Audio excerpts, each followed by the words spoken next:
die gesalfde, aan die opgestane Heer, die hoogste ere, lof en aanbidding. Verlossing kom net van ons God, die hoogste ere, nou en vir ewig. Verlossing kom net van ons God. Aan ons hoop, aan ons redder, vir die offer aan die kruis. Uit ons harte tot die hemele sal ons saam die glorie prys. Die hoogste ere, lof en aanbidding. Verlossing kom net van ons God, die hoogste ere, nou en vir ewig. Verlossing. Goeiemôre julle, lekker om saam met julle te wees. Ek het julle nou so 'n bietjie gemis so aan die begin van die week. Maar 'n paar goedjies wat ons hier aan die gang begin kry het. So op Woensdagoggend, ek weet nie of jy gehoor het nie, het ek 'n klomp manne wat sommer net bymekaar kom en ons drink koffie en ons gesels en ons bid en ons kuier saam rondom die woord. So met die regulasies wat bietjie verslap word, maak dit nou moontlik dat ons darm 'n paar goeders in persoon kan begin doen. So dis my bitter lekker om die manne bymekaar te kry en op so 'n manier ook saam met hulle te reis. Welkom aan almal vanoggend. Wat deel is hierso, Liane wat nou net bygekom het. Ek sien Jolandi, Clarie, Michelle, Esmyn, Pieter Nel, Koos. Ek het nou dag gehoor, Koos, ons spreek ons jou van nog heeltyd verkeerd uit. Dis nie Krishner nie, dis Kugner. So dankie daarvoor. Daniel, lekker om vir jou te sien. Veronica, Wilma, heerlik, en Gerard. Dis so lekker. Ek sien Elsabie Poelman het ook hier bygekom. So lekker om julle te sien vanoggend. Vriende, ons strek op dag 35 van Ken God. En dit is so wonderlik om hierdie laaste 36 dae saam met julle te gereis het. Wat 'n voorreg om dit so te kon doen. En vanoggend praat ons spesifiek om aktief te wees in hierdie nuwe lewe. So ons sê nog die hele tyd vir mekaar in hierdie laaste paar dae, dat God homself kon openbaar het en gesê het, daar is 'n nuwe lewe wat ons in hom het. Nou, ek glo dat met die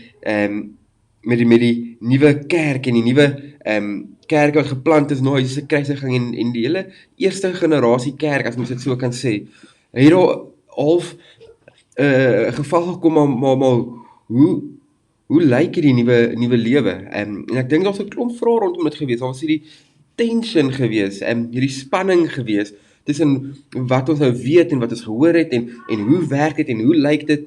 En ons sien in ons Nuwe Testament dat die disippels en die profete en almal het soveel boeke kom skryf vir ons.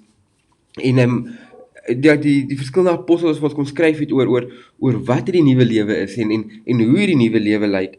En ons sien spesifiek in Matteus 28 waar Jesus spesifiek die opdrag gee vir ons ouens wat nuwe Christene is, wat deel is van die nuwe kerk. Skryf Jesus daar, so maar gaan uit, maak disippels, leer hulle van my, en laat hulle observeer my guns, my genade. En dit is die groot opdrag wat ek en jy gekry het ook, dat ons in hierdie proses is van hierdie nuwe lewe, dat ons besig is om disippels te word, besig om te observeer wat hierdie guns en genade is van God. En ek dink soos met enige nuwe taal wat aangeleer word, vat dit tyd. Met enige nuwe taal wat ons aanleer, val dit nie uit die lug uit nie, maar dit vat tyd. Dit vat tyd om die regte uitspraak te kry. Selfs wanneer ons 'n nuwe instrument optel en hom begin speel, dit vat tyd om die regte druk te druk, om op die regte fret jou vinger te sit en waar moet jy 'n bakkoord sit en waar moet jy dit sit en dit vat tyd. Dit gebeur nie net van selfsprekend nie. Nou God is besig in ons om hierdie nuwe lewe te vorm en sodat dit ek kry altyd die prentjie as ek hieroor praat dat mense 'n beker moet oorloop. So dit wat binne is moet so half uitloop en God is besig om daai binne in ons te doen. En ons lees dit spesifiek in Filippense 2 vers 13. Sien ons dit sê hy is met julle besig as julle voel julle wil iets doen wat hom gelukkig sal maak en as julle dit uiteindelik doen, is hy steeds by julle. Ja, dis hy wat so in julle werk. Nou die Amplified sê dit 'n bietjie anders. Hy verduidelik dit mos 'n bietjie. So hy sê for it is not your strength, but it is God supports the believer. But it is the believer's responsibility to do what he has been called by God to do.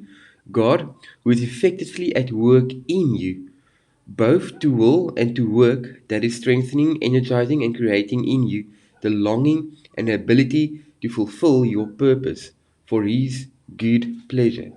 So ons sien dat dis met hierdie nuwe lewe is dit nie ek wat besig is om te werk en te vorm en so aan nie, maar dit is God wat besig is om binne in ons te werk sodat hierdie oorspronklike natuur waarvan ons al gepraat het, dat hierdie oorspronklike natuur natuurlik moet kom, dat dit 'n tweede natuur moet kom, moet wees, hierdie nuwe lewe wat ons dan kry. Dis God wat besig is om in ons te werk.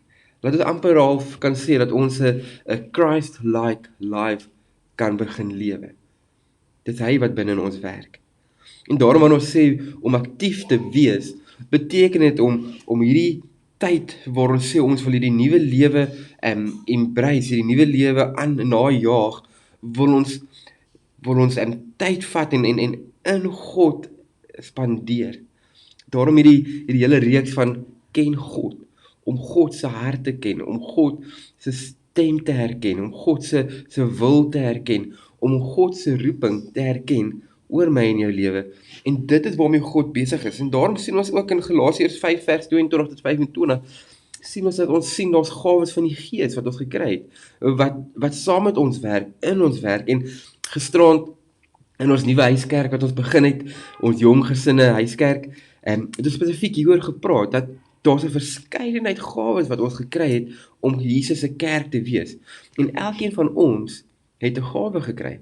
Wat ook al dit is die gedagte dat jy het moet embrace en sal stil wees daaroor en toe te laat dat God in jou sal werk en dit sal vorm sodat dit sal uitloop, sodat ons kerk kan wees op so 'n manier. Nou Romeine 8 vers 8 tot 18 is 'n lang gedeelte en ek wil julle uit die Message vertaling dit vanoggend lees. Maar hierdie wat ons vanoggend oor praat, word so mooi opgesom. Daar staan die volgende: If God himself has taken up residence in your life, you can hardly be thinking more of yourself than of him. Dit gaan oor hom, ons het niks om oor te roem nie. Dit gaan oor Jesus. Anyone, of course, who has not welcomed this invisible but clearly present God, the Spirit of Christ, won't know what we're talking about. But for you who welcome him, in whom he dwells, even though you still experience all the limitations of sin, you yourself experience life on God's term. Oorvloed guns. Dit is wat daar aangaan, guns op guns. It stands to reason, doesn't it, that if the alive and present God who raised Jesus from the dead moves into your life, he'll do the same thing in you that he did in Jesus, bringing you alive to himself. When God lives and breathes in you, and he does as surely as he did in Jesus, you are delivered from that dead life. With his Spirit living in you, your body will be as live as Christ's. So don't you see that we don't owe this old do-it-yourself life one red cent? There is nothing in it for us, nothing at all. The best thing to do is give it a decent burial and get on with your new life. God's Spirit beckons. There are things to do and places to go. This resurrection life you received from God is not a timid, grave-tending life. It's adventurously expectant, greeting God with a childlike, "What's next, Papa?" God's Spirit touches our spirits and confirms who we really are. We know who He is, and we know who we are, Father and children, and we know we are going to get what's coming to us, an unbelievable inheritance. We go through exactly what Christ goes through. If we go through the hard times with Him, then we are certainly going to go through the good times with Him. En dit is waar hierdie wees aktief toe te laat dat God in ons werk. Dat ons sal bewus wees van hom. En glo my, soos hierdie teks vanoggend vir ons sê, mense sal baie keer kyk en sê, maar dit maak nie sin nie. Dit maak nie sin waarmee jy besig is nie. Dit maak nie sin dat jy jou lewe commit aan hierdie iets wat ek net nie verstaan nie. Sien, solank as wat God in ons woon en die Heilige Gees in ons woon, is daar baie meer as wat ander kan sien. Ek wil die woord gebruik, nie gelowiges kan sien nie. En ek wil jou uitnooi om hierdie journey, hierdie reis aan te gryp met twee hande.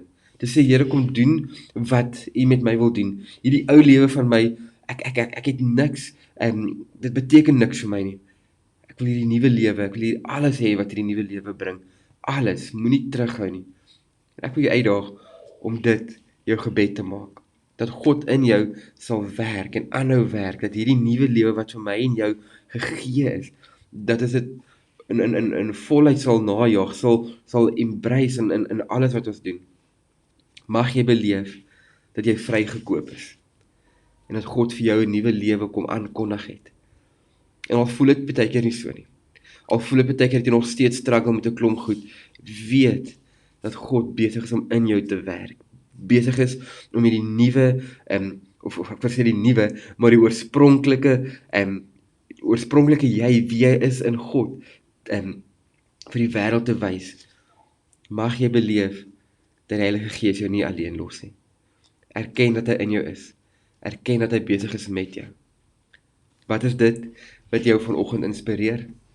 Wat sou die implikasie wees van daai inspirasie? En hoe implementeer ons dit? Hoe implementeer ons dit vandag? Om te sê, God, ek wil in hierdie nuwe lewe, hierdie opgestane lewe, ek wil in dit lewe, ek wil my fokus op dit sit. Ek is moeg om net hierdie alles myself te doen. Ek wil fokus op wat U kom doen het. Ek wil daai guns beleef, ek wil daai goedheid beleef. Mag jy 'n ongelooflike donderdag hê. Mag dit met jou goed gaan. Dan sien ons julle weer môreoggend. Lekker dag julle.